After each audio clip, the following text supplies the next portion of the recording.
Hello everyone, welcome to अधिगम शिल्प। मेरा नाम शोभना है और आज हम लोग सीटेट का PYQ series chapter growth and development, जो कि मोस्ट इम्पॉर्टेंट चैप्टर है। हम सभी को पता है कि हमारे एग्जाम्स में सबसे ज्यादा क्वेश्चंस जो हैं ग्रोथ एंड डेवलपमेंट से आते हैं। ये जो चैप्टर है इसका हम क्वेश्चन सीरीज जो है वो करने वाले हैं। क्वेश्चंस जो मैंने लिया है 15 क्वेश्चंस के सेट लिए हैं, जिसमें कि पेपर 1 और पेपर 2 दोनों का मिक्स्ड है इसमें। ठीक है, कंटेंट की अगर मैं बात करूं तो कंटेंट मैंने आपको इस ग्रोथ एंड डेवलपमेंट यानी कि वृद्धि और विकास का जो कंटेंट सीरीज है ये मैंने 3 पार्ट्स में आप लोगों से शेयर किया हुआ है।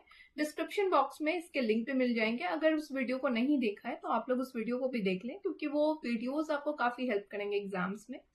आज हम 15 क्वेश्चंस के पीवाईक्यू सीरीज कर रहे हैं, जो कि हमने कंटेंट में डिस्कस किया है, या कुछ ऐसे पार्ट्स जो कि हमारे डाउट्स को क्लियर करेंगे। ठीक है, चलिए आइए आज हम पीवाईक्यू सीरीज स्टार्ट करते हैं। फर्स्ट क्वेश्चन है, Sunita, a 12 years old girl, shows musical abilities. Both her parents are singers and they sent her for classes for voice training after schools. Her capabilities are most likely to be the result of an interaction between. Question कह रहा है, हिंदी में बताती हूँ। 12 साल की एक लड़की सुनीता है जिसको संगीत की क्षमता है, यानी वो गाना गाती है। उसके माता पिता दोनों ही गायक हैं और वे उस स्कूल के बाद आवाज प्रशिक्षण यानी ट्रेनिंग के लिए जो है उसको भेज रहे हैं, किसी क्लासेस में इनरोल्ड कर रहे हैं। उसकी क्षमताओं के बीच बातचीत का परिणाम होने की सबसे अधिक संभावना है। अब देखिए, यहाँ पे 2 बात की गई है। यहाँ पे कह रहा है कि सुनीता जो है वो आपकी क्या है, उसको म्यूजिकल एबिलिटीज है। मतलब कि सुनीता नाम की जो लड़की है उसमें ऑलरेडी आपने देखा कि उसको उसके में क्या गुण है, म्यूजिक्स का उसके में है। अब यहाँ पे ये भी कह रहा है कि सुनीता के जो पेरेंट्स है ना, इनके अंदर भी, दोनों पेरेंट्स के अंदर ये म्यूजिकल एबिलिटीज रही है।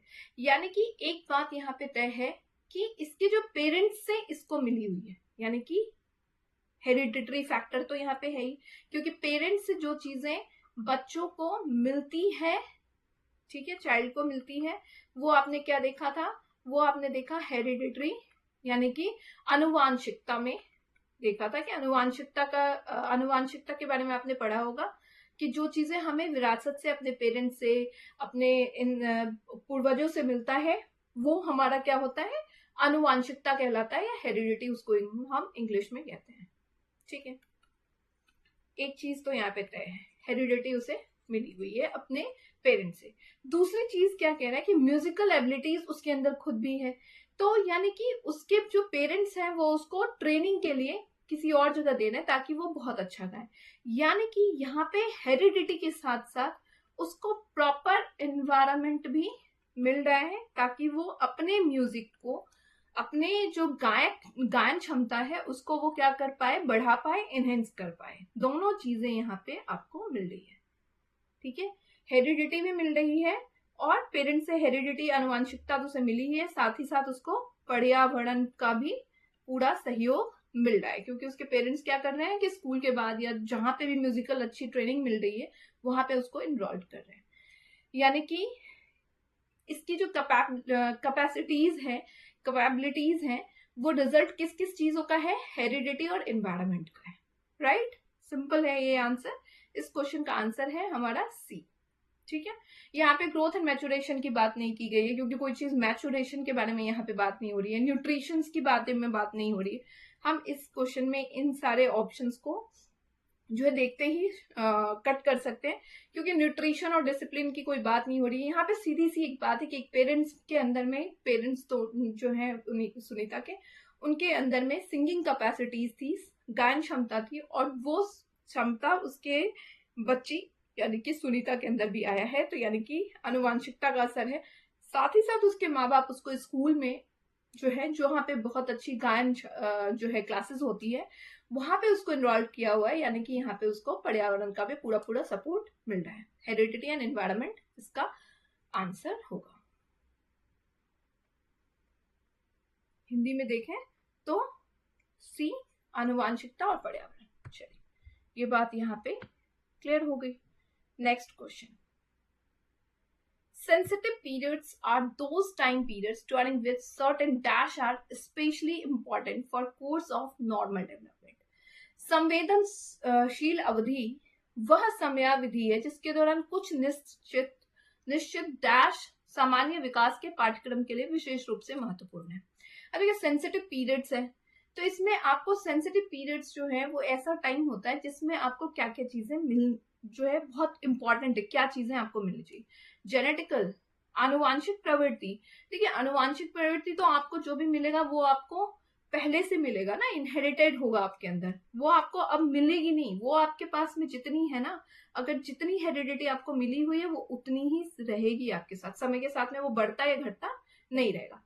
एथनिक फैक्टर्स, जाति कारण का क्या लेना देना किसी डेवलपमेंट से, जाति कारण का कोई डेवलपमेंट से लेना देना नहीं है, क्योंकि यहाँ पे जाति की हम बात ही नहीं कर रहे हैं। यहाँ पे कह रहा है कि संवेदनशील अवधि में कौन सा टाइम जो है सामान्य विकास, नॉर्मल ग्रोथ के लिए हमारे लिए इंपॉर्टेंट है। एनवायरमेंटल फैक्टर्स, एनवायरमेंटल फैक्टर्स क्या है? एनवायरमेंटल फैक्टर्स हमारे वातावरण का है, हमारे पर्यावरण का है, जो हमारे जो सराउंडिंग्स होती है ना उनसे हमें मिलता है। अब जैसे इस क्वेश्चन के आंसर में ऐसे बताती हूँ कि एक छोटा बच्चा है, ठीक है, दो छोटे बच्चे हैं, एक का नाम ए है, एक का नाम बी है। अब यहाँ पे जो है ये जो बच्चा है, ए नाम का बच्चा, इसका जो एनवायरमेंट है वो बहुत अच्छा है, रिच एनवायरमेंट है। रिच एनवायरमेंट कहने का मतलब यहाँ पे जो है एजुकेटेड लोग हैं, पढ़े लिखे लोग हैं, डिसिप्लिन्ड हैं, ठीक है, डिसिप्लिन लोग जो है डिसिप्लिन्ड है, उनका वे ऑफ टॉकिंग जो है बहुत अच्छा है। और बी नाम का जो बच्चा है उसको जस्ट अपोजिट मिला हुआ है पर्यावरण, अनएजुकेटेड लोग इसके आसपास रह रहे हैं, वे ऑफ टॉकिंग जो है वो इनडिसिप्लिन्ड है, ठीक है, इनडिसिप्लिन्ड है। तो यानी यहाँ पे क्या होगा, जो ए नाम का बच्चा होगा वो ज्यादा ग्रो करेगा, उसकी जो बात करने की शैली होगी वो अलग होगी, उसका जो एजुकेशन का माहौल होगा वो अलग होगा। वहीं बी नाम का जो बच्चा होगा उसके बात करने की शैली वहां के वातावरण से इफेक्टेड रहेगा, वहां पे उसके पढ़ाई लिखाई पे भी आगे चल के असर पड़ेगा, क्योंकि वहां के जो लोग हैं वो कहीं ना कहीं अनएजुकेटेड है, तो अनएजुकेशन का, ज्यादा एजुकेशन का वहां पे जो है अवेयरनेस नहीं है, तो ये इफेक्टेड होगा। तो यही चीज होती है सेंसिटिव पीरियड्स जो होती है, हमारा संवेदनशील अवधि जो है उसमें सामान्य विकास के लिए हमारा इन्वायरमेंटल फैक्टर जो होता है ना वो बहुत ज्यादा इंपॉर्टेंट रोल प्ले करता है। क्यों? इन्वायरमेंट से ही हमें चीजें मिलती है। इन्वायरमेंट अगर अच्छा है तो हमको बहुत अच्छा सपोर्ट मिलेगा, इन्वायरमेंट अगर कम है तो वहां पे हमारा जो ग्रोथ होगा, हमारा जो डेवलपमेंट होगा वो कहीं ना कहीं अफेक्टेड होगा, ठीक है। यानी इस क्वेश्चन का आंसर है बी। चलिए नेक्स्ट,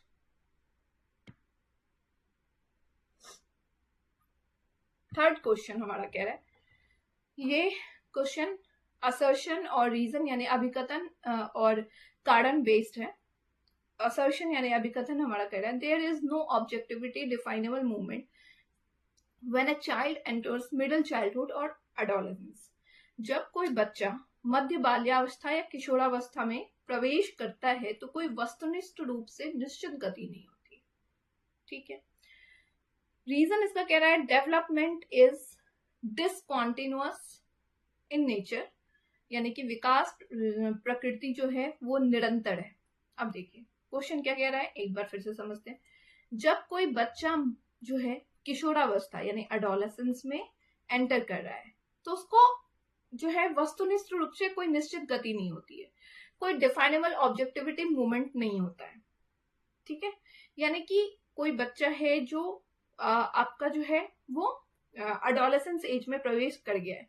अब वहां पे क्या होगा कि हर एक बच्चा जो होगा वो उसका अलग अलग रहेगा। पेस ऑफ लर्निंग की बात करी थी हमने, pace of learning, pace of development, rate of development यानी विकास की तरफ।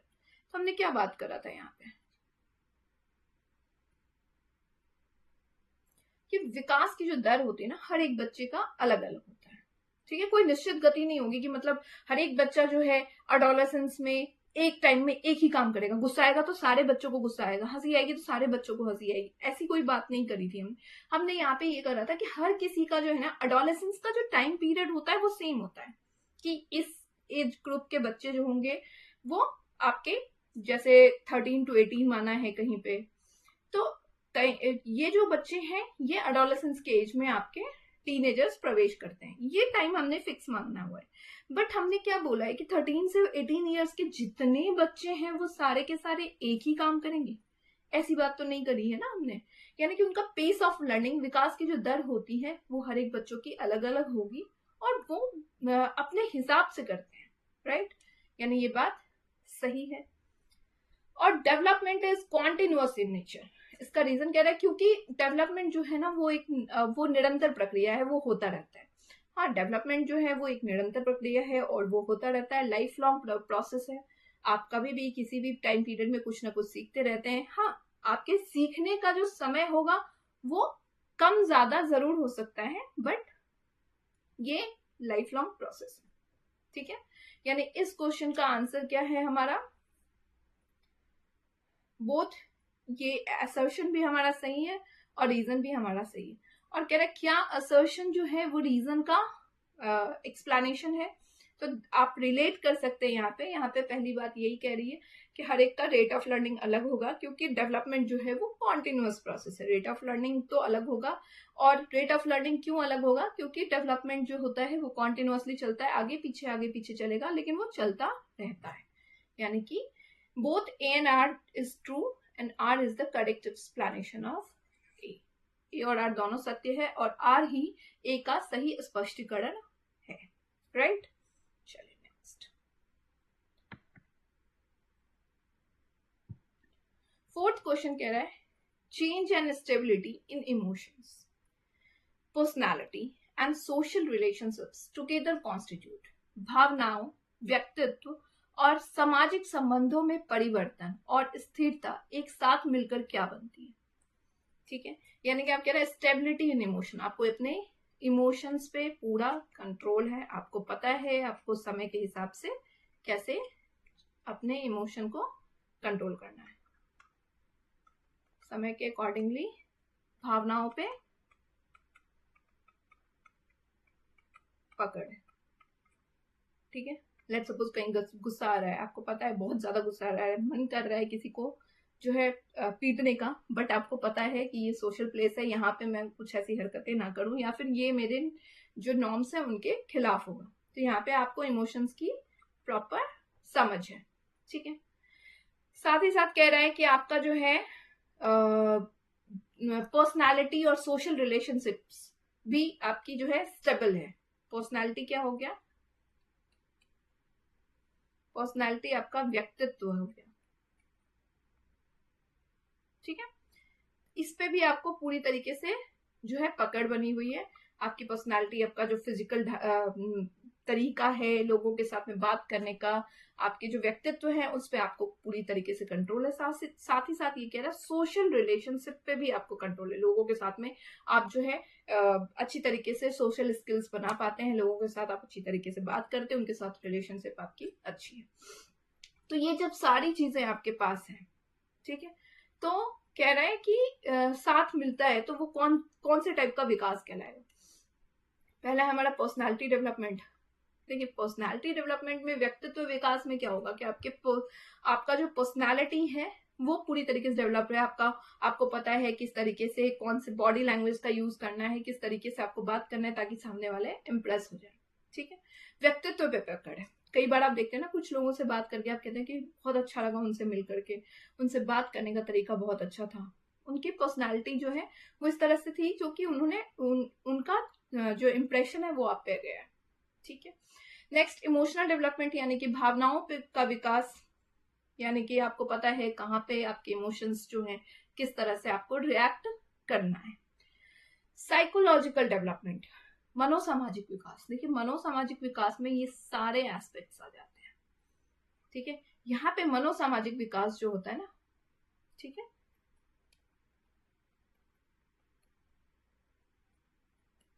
इसके अंदर आपका क्या क्या आ जाएगा, तो इसके अंदर आपका आ जाएगा इमोशनल डेवलपमेंट, पर्सनैलिटी डेवलपमेंट और सामाजिक विकास।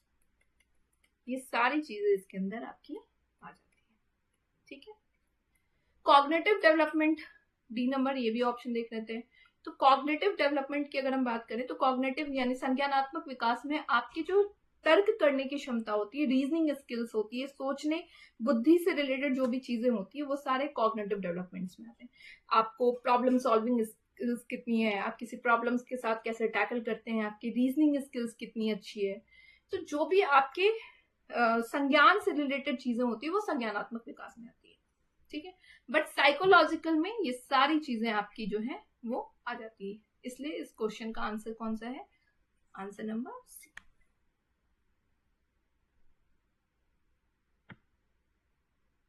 Next question number 5।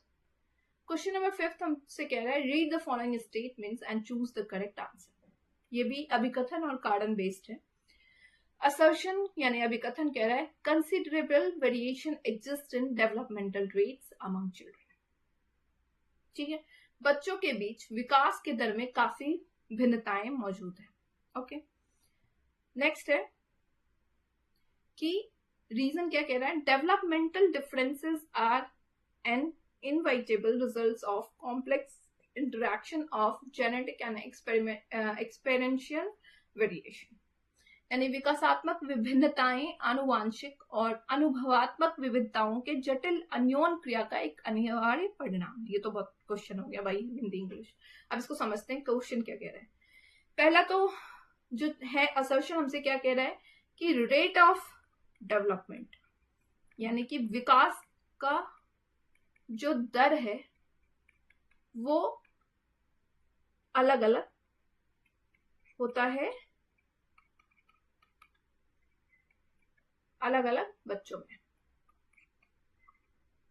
ठीक है। ये तो आपने अभी भी हमने डिस्कस किया था, हमने कंटेंट के सीरीज में भी डिस्कस किया था कि हर एक बच्चे का जो पेस ऑफ लर्निंग होगा ना वो अलग अलग होगा, वो एक जैसा नहीं होता है।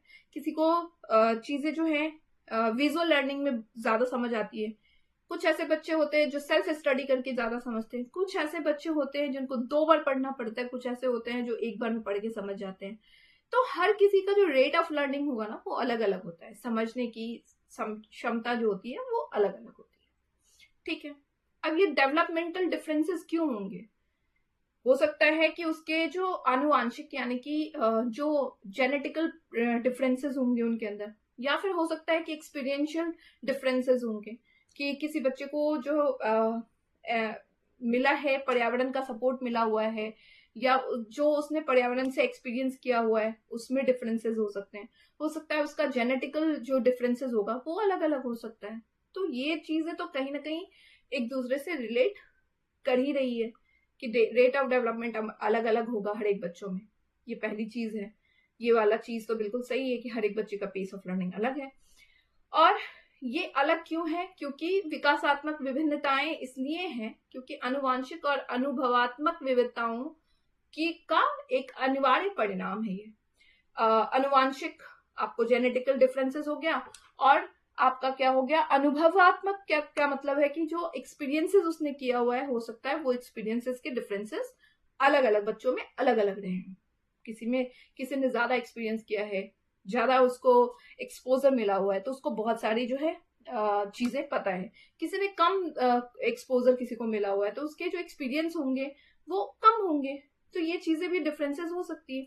यानी both A and B is true, A and R is true and R is the correct explanation of A, क्योंकि रिलेट कर रहा है ए को, असर्शन को बिल्कुल सही तरीके से एक्सप्लेन जो है वो कर रहा है आर।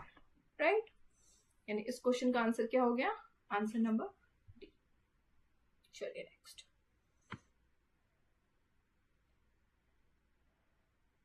क्वेश्चन नंबर 6 कह रहा है which of the development is illustrated in the following statements. निम्नलिखित कथन में विकास के किस सिद्धांत को दर्शाया गया? चलिए देखते हैं।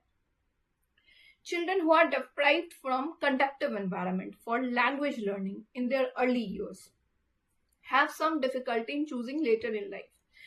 जो बच्चे शुरुआती वर्षों में भाषा सीखने के लिए एक प्रवाहकीय वातावरण से वंचित हैं, उन्हें जीवन में बाद में चुनने में कुछ कठिनाइयां आती हैं। यानी कि कोई बच्चा लैंग्वेज के लिए, आपने सुना है कि लैंग्वेज जो है बच्चे अर्ली एज में सबसे ज्यादा लैंग्वेज जो है वो सीखते हैं, ठीक है।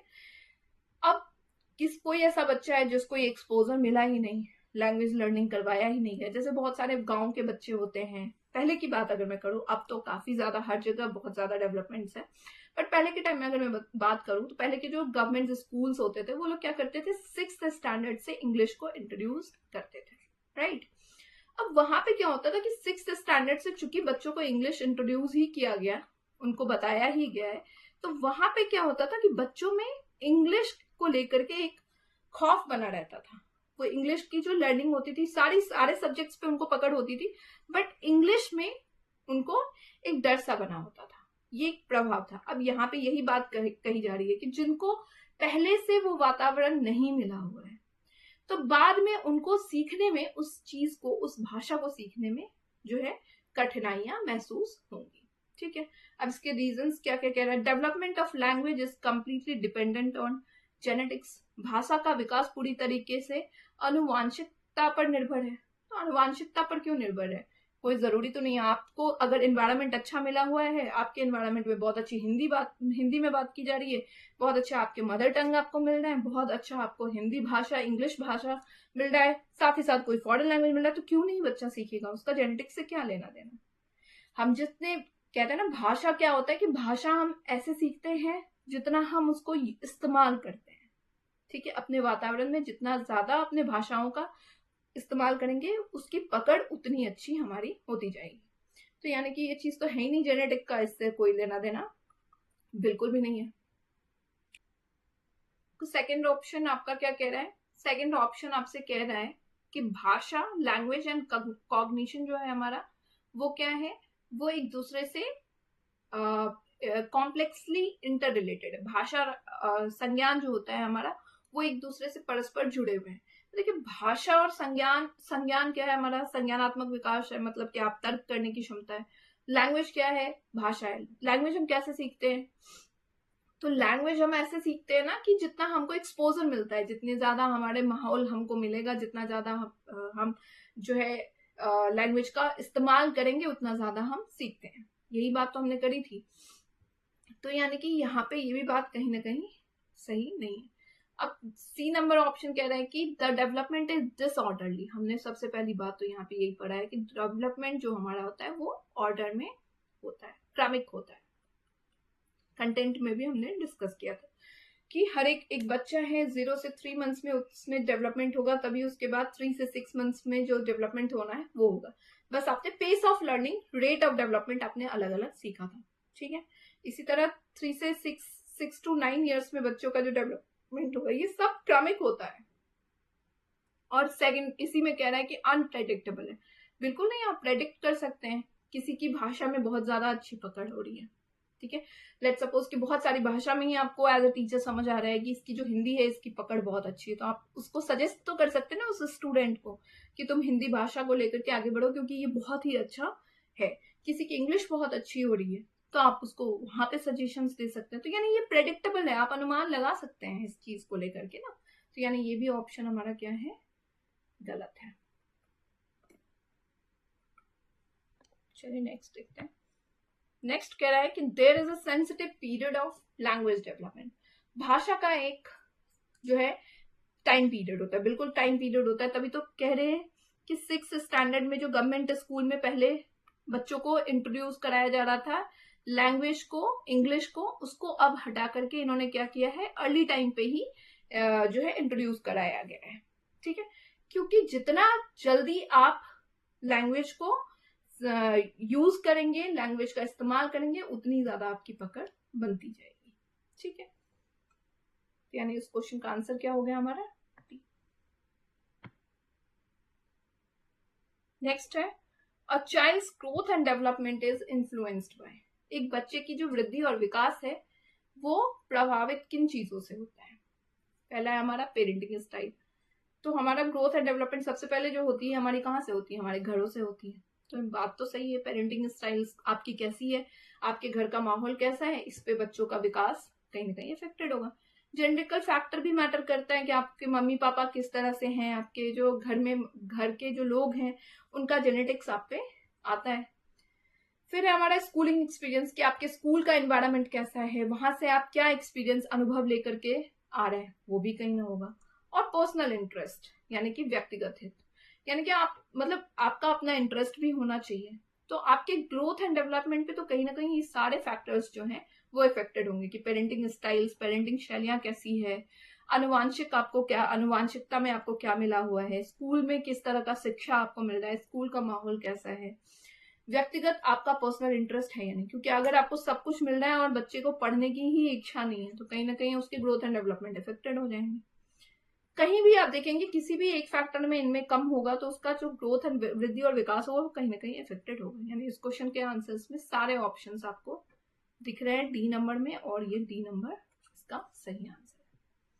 चलिए नेक्स्ट।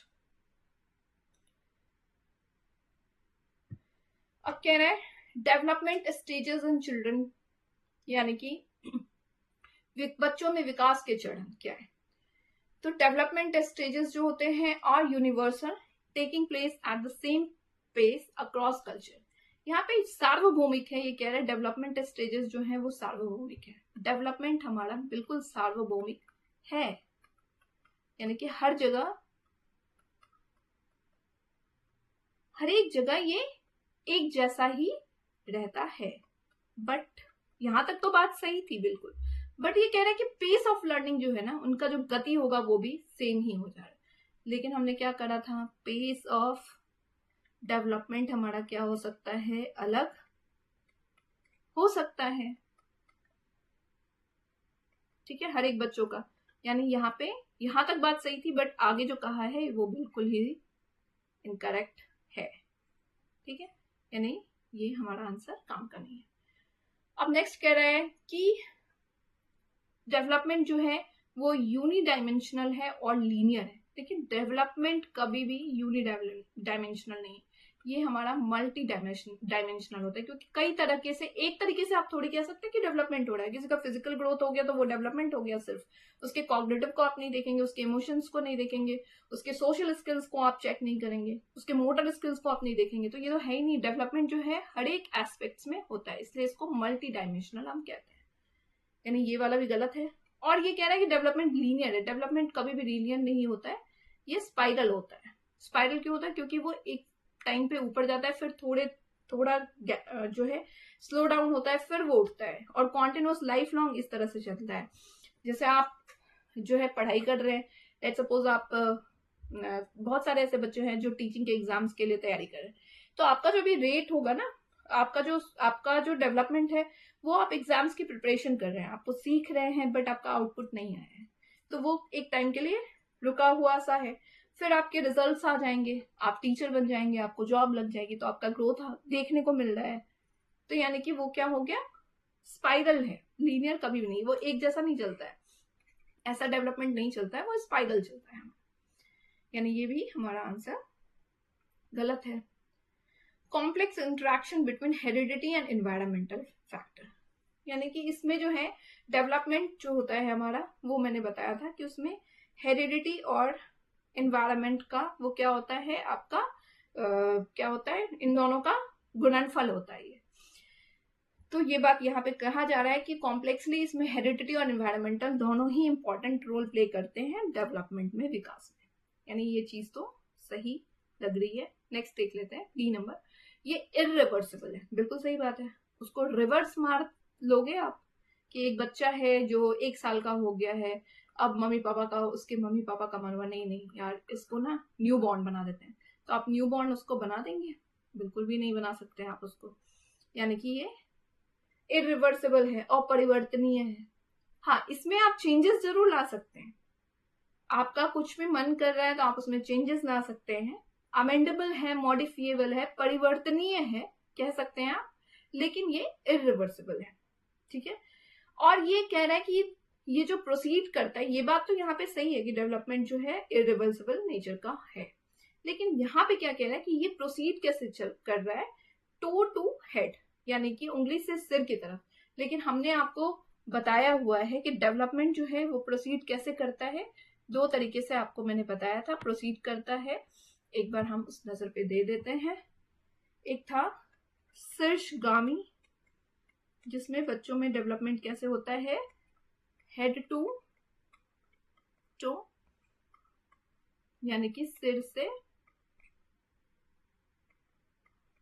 पैर तक आप कह ले। और दूसरा आपका क्या हो गया, एक आपका होता है समीपस्थ, जिसमें आपका क्या हो गया, सेंटर टू फार, जिसमें आप कह सकते हैं कि जैसे कि बच्चों के पहले क्या होते हैं, स्पाइन्स जो होते हैं वो डेवलप्ड होंगे। फिर आप देखेंगे उसके जो उसका आपका हेड जो है, सॉरी हैंड जो होगा, हैंड और फिंगर्स डेवलप्ड होंगे।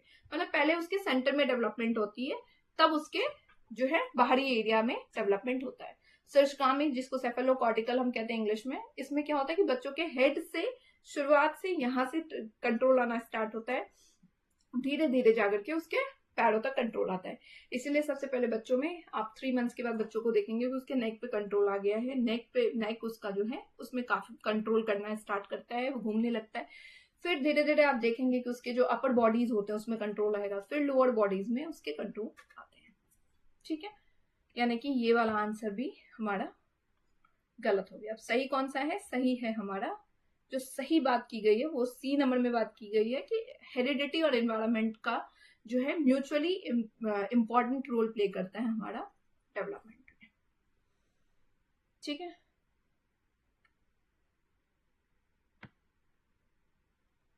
नेक्स्ट है हमारा क्वेश्चन नंबर 9।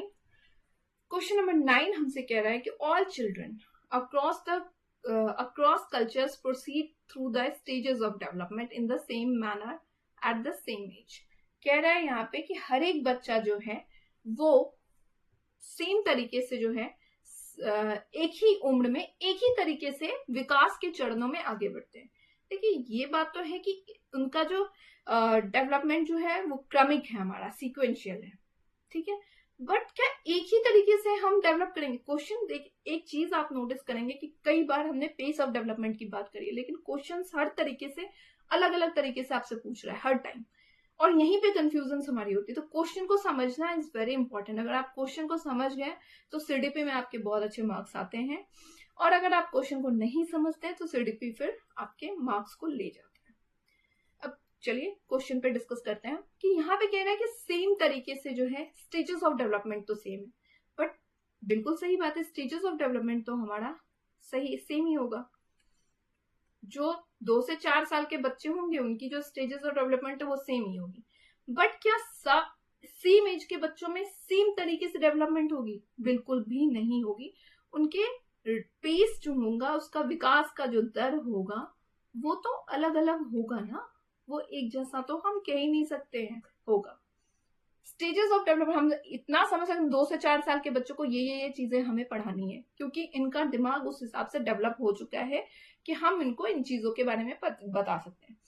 2 से जैसे 3 साल के बच्चे हो गए तो उनके प्राइमरी स्कूल्स में क्या होता है कि उनको अल्फाबेट्स के बारे में बताना स्टार्ट कर दिया जाता है, पर ये चीजें 1 साल के बच्चों को आप ज्यादा नहीं बता सकते। उनका कॉग्निटिव डेवलपमेंट, संज्ञानात्मक विकास उस हिसाब से नहीं हुआ है, बट आप स्टार्ट करेंगे उसी सर्टेन स्टेजेस पे जो स्टेजेस ऑफ डेवलपमेंट उनके लिए फिट बैठते हैं। ठीक है, बट हर एक बच्चे को आपने एक दिन में पहली बार समझाया, ए के बारे में समझाया, बी के बारे में समझाया, सी के बारे में समझाया। ठीक है, नेक्स्ट है आप उन बच्चों से पूछिए कि ये क्या है बेटा, ये क्या है, ये क्या है। कुछ बच्चे बता पाएंगे, कुछ नहीं बता पाएंगे, क्योंकि उनकी जो विकास की दर होगी ना, रेट ऑफ लर्निंग जो होगा, रेट ऑफ डेवलपमेंट जो होगा वो अलग अलग है। हो सकता है किसी बच्चे को 4 बार में समझ आए, 4th क्लास में वो आपको रिस्पॉन्ड करके बता दे कि this is A, this is B, और कोई बच्चा हो सकता है एक ही बार में उसको ए समझ आ गया, लेटर्स का पता चल गया कि ये ए लेटर है, ये बी लेटर है। तो ये है हमारी विकास की दर जो अलग अलग होंगी, यानी कि ये स्टेटमेंट तो हमारा बिल्कुल ही गलत है। ठीक है, वेट अ सेकंड, ये स्टेटमेंट हमारा बिल्कुल ही गलत है। चलिए नेक्स्ट पे जाते हैं। Childhood is universal and unidimensional. बचपन जो होता है वो सार्वभौमिक और एक आयामी होता है, ये भी चीज कहीं ना कहीं गलत है, क्योंकि बचपन जो होगा हमारा वो यूनिवर्सल कह सकते हैं आप, लेकिन मल्टी डायमेंशनल होगा ना। एक ही तरीके से थोड़ी बचपन चलेगा हमारा, वो तो कई तरीके से बचपन में कई सारे एस्पेक्ट्स होंगे, कई सारी चीजें होंगी, तो मल्टी डायमेंशनल हमारा होगा। यानी कि इसका तो दोनों ही मुझे गलत लग रहा है। Both A and R false. D number इसका आंसर होगा। ठीक है,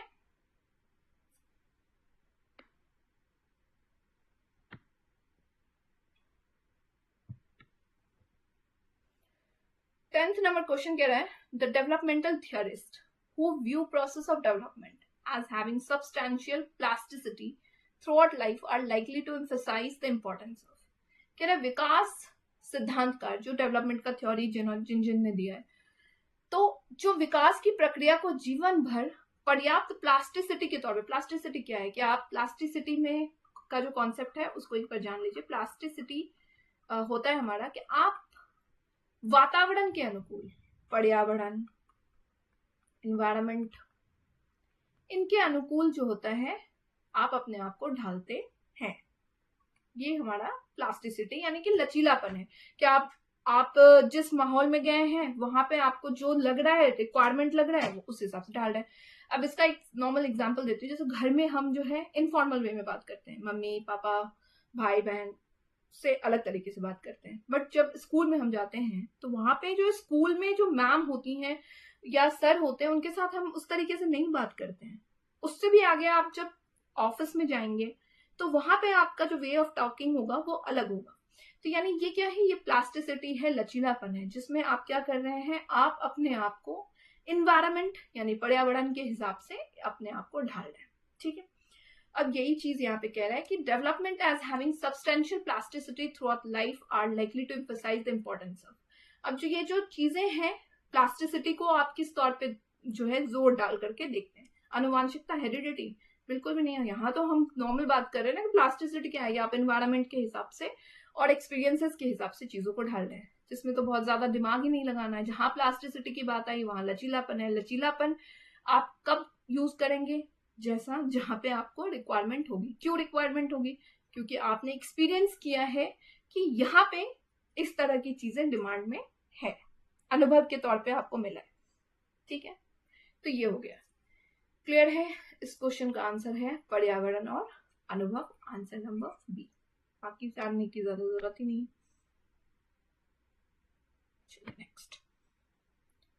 नेक्स्ट क्वेश्चन कह रहा है प्रॉक्सिमोडिस्टल को समीपस्थ, अभी हमने करा था, सिद्धांत जो है वो बताता है इन्फेंसी के बारे में कि the limbs continues to grow faster than the hands and feet, development proceeds from head to toe, development of language occurs rapidly as it is a sensitive period for development, physical development occurs rapidly with the development of fine motor skills। हाथ पैर की तुलना में जो है limbs जो होती हैं वो जल्दी से बढ़ते हैं, विकास सिर से पैर की ओर बढ़ता है, भाषा का विकास तेजी से होता है क्योंकि विकास के लिए यह एक संवेदनशील अवधि है। ठीक मोटर विकास के मोटर कौशल के विकास के साथ साथ शारीरिक विकास तेजी से होता है। चलिए एक इमेजेस के थ्रू हम जान लेते हैं। वैसे तो कॉन्सेप्ट हमने प्रॉक्सिमोडिस्टल का भी कई बार कर लिया और सेफेलोकॉर्डिकल का भी, शीर्षगामी का भी हमने कर लिया। देखिए ये एक बच्चा है, ठीक है। अब यहां पे मैंने बताया था कि शीर्षगामी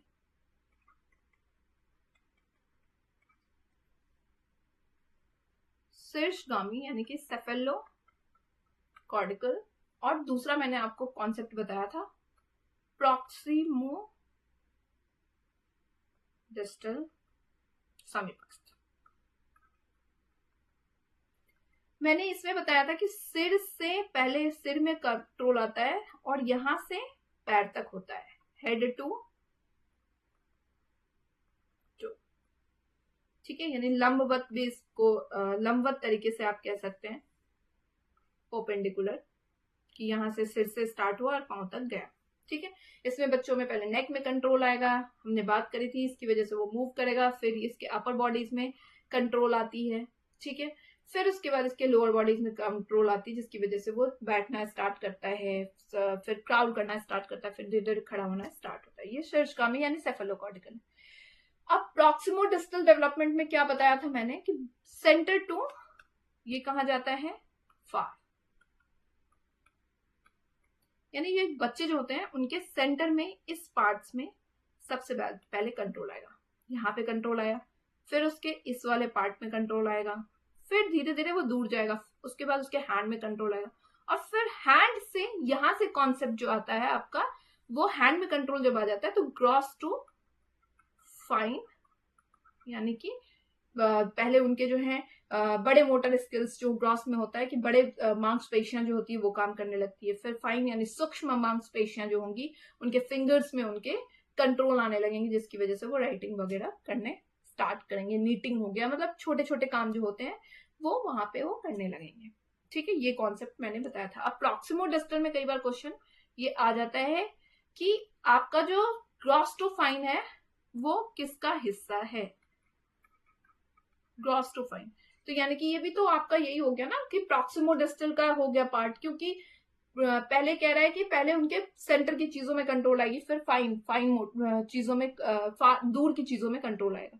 क्रॉस में क्या हो गया कि आपकी लंबी बड़ी चीजें बड़ी मांसपेशियों में कंट्रोल आएगा, उसके बाद आपकी जो छोटी मांसपेशियां होंगी उनमें छोटे मसल्स में कंट्रोल आएंगे। राइट, क्लियर है ये चीज? कई बार हमने डिस्कस कर लिया, बार बार डिस्कस कर रही हूँ ताकि आपके कॉन्सेप्ट्स जो हैं वो क्लियर हो जाए। तो यानी अब देखते ही आप समझ जाएंगे कि इनके जो लिम्स होंगे उनमें पहले कंट्रोल आएगा, फिर इनके हैंड एंड फीट में। ये बात सही है। यहाँ पे हेड और टो की बात की गई है, वो तो सेफेलोकॉर्टिकल की बात होती है, और हम किसके बारे में डिस्कस कर रहे हैं? प्रॉक्सिमोडिस्टल यानी कि समीपस्थ के बारे में बात कर रहे हैं। ठीक है, यानी ये वाला बिल्कुल नहीं है। भाषा का इससे कोई लेना देना नहीं है, क्योंकि ये मोटर स्किल्स की बात हो रही है, जिसमें कि गति आपके जो अंगों में आपके जो बॉडी पार्ट्स हैं उनमें गति के बारे में, गति मिल रही है उसके बारे में हम बात कर रहे हैं। ठीक है, इसी तरह कह रहा है कि physical development occurs rapidly with the development of fine motor skills, ये भी नहीं है। यानी इस क्वेश्चन का आंसर हमारा क्या है? Clearly answer number 1। चलिए नेक्स्ट।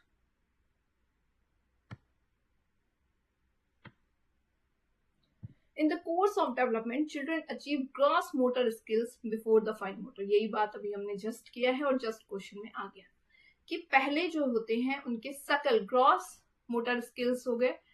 ठीक है, ग्रॉस यानी कि बड़ी मांसपेशियां, लार्जर मसल्स जो होंगी उनमें गति होगा, फिर उनके फाइन यानी कि सूक्ष्म जो होंगे, छोटे स्मॉलर मसल्स होंगे, उनमें जो है कंट्रोल आता है। ये किसका पार्ट है? सेफेलोकॉर्टिकल का पार्ट है? बिल्कुल भी नहीं, क्योंकि सेफेलोकॉर्टिकल हमको पता है H2T जाता है, हेड टू टो। प्रॉक्सिमोडिस्टल की बात हमने करी है, जिसमें सेंटर टू फार C2F में हमने पढ़ा है, यहीं पे आता है आपका G2F ग्रॉस टू फाइन। ठीक है, इस क्वेश्चन का आंसर कौन सा हो गया हमारा? Answer number 4। चलिए नेक्स्ट।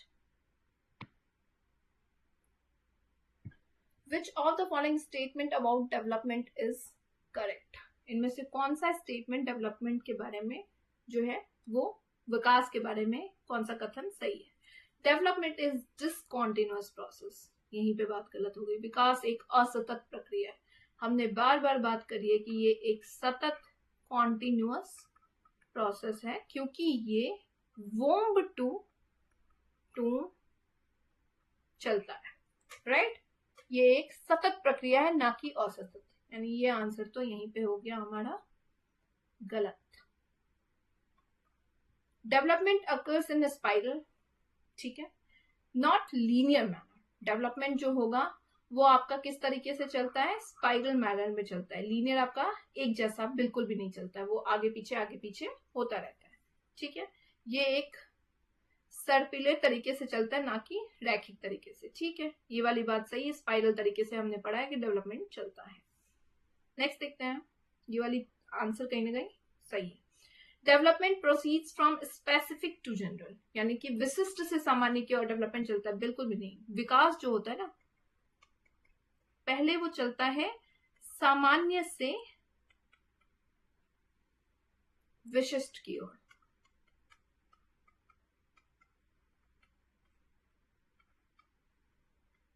और यानी कि जनरल टू स्पेसिफिक। अभी अभी हमने जैसे बात किया कि पहले लार्जर मसल्स में कंट्रोल आएगा, बड़ी मांसपेशियों में कंट्रोल आएगा, सामान्य हो गया ये, फिर विशिष्ट यानी सूक्ष्म मांसपेशियों में कंट्रोल आता है।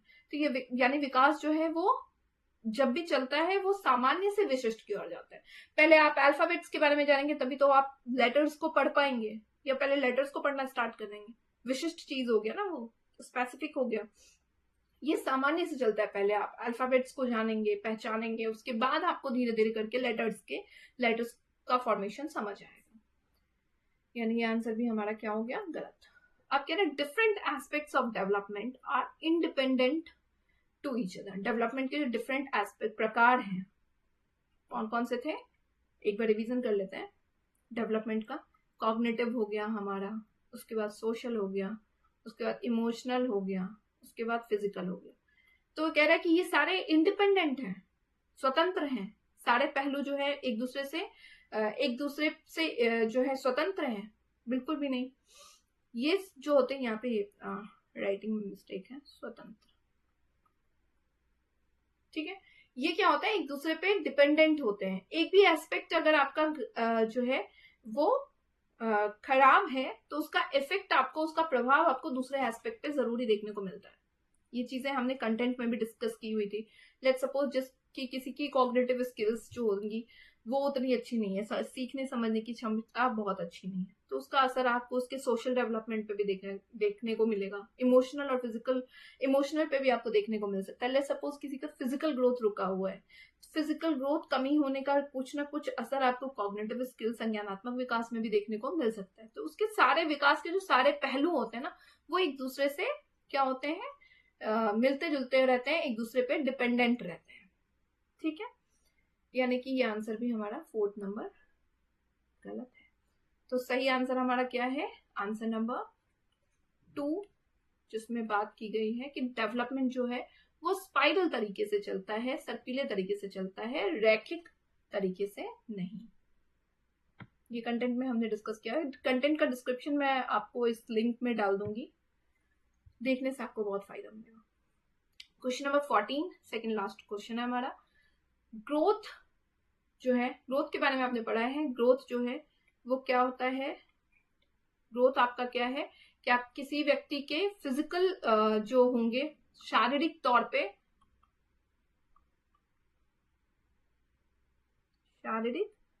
पे जो विकास आपको देखने को मिलता है, कैसे टाइप का, कोई इंसान मोटा हो गया यानी कि उसकी वेट बढ़ रहा है, या प्लस माइनस आप समझ लीजिए घट रहा है या बढ़ रहा है।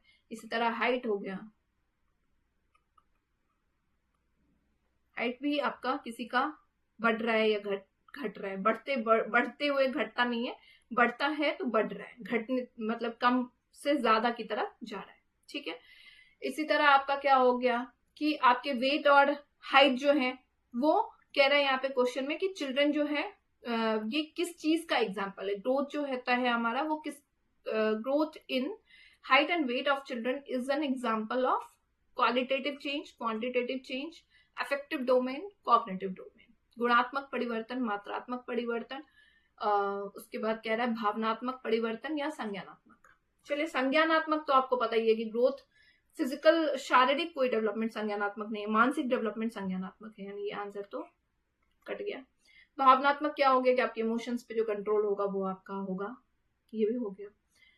अब क्वालिटी और क्वांटिटी में क्या फर्क है, तो देखिए क्वालिटी क्या होता है, आप क्वालिटी को महसूस करते हैं, और क्वांटिटी क्या होता है यानी कि मात्रात्मक, आप उसको माप सकते हैं। ये हमारे किस चीज में होते हैं, नंबर्स के फॉर्म में होते हैं, ठीक है। जैसे यहाँ पे वेट की बात करी, किसी बच्चे का वेट 20 kg है, अब पहले था 15 kg, तो आपने देखा इसके वेट में चेंजेस आया है, किसी बच्चे का हाइट जो है आपने देखा था 130 सेंटीमीटर है, उससे बढ़ करके अब हो गया वो 135 सेंटीमीटर या 140 सेंटीमीटर जो भी। तो यानी यहाँ पे आप उसकी क्वांटिटी को देख पा रहे हैं, माप पा रहे हैं, तब आप समझ पा रहे हैं। ग्रोथ यही है हमारा, वो क्वांटिटिव एस्पेक्ट्स में हमको दिखाता है शारीरिक परिवर्तन कितना हुआ है, ठीक है। लेकिन डेवलपमेंट हमारा क्या होता है, उसके अंदर क्वालिटेटिव होता है, आप महसूस करते हैं, साथ ही साथ क्वांटिटेटिव चेंजेस भी होता है। क्यों होता है क्वांटिटेटिव चेंजेस? क्वांटिटेटिव चेंजेस इसलिए होता है क्योंकि ग्रोथ भी हमारा डेवलपमेंट का एक हिस्सा है, वृद्धि विकास का एक हिस्सा है, ठीक है। यानी इस क्वेश्चन का आंसर हो गया हमारा answer number 2। Next question same है, डेवलपमेंट क्या है हमारा? क्वालिटेटिव चेंज है, बिल्कुल है। क्वांटिटेटिव चेंज है, क्यों है? क्योंकि ग्रोथ भी इसका डेवलपमेंट का हिस्सा है। क्वालिटेटिव एंड क्वांटिटेटिव चेंजेस दोनों हैं, बिल्कुल है। और ये कह रहा है कि दोनों में से कोई नहीं है, दोनों ही हैं। तो यानी क्वेश्चन सिंपल, इसमें ज्यादा समझाने की जरूरत नहीं है। Answer number 3।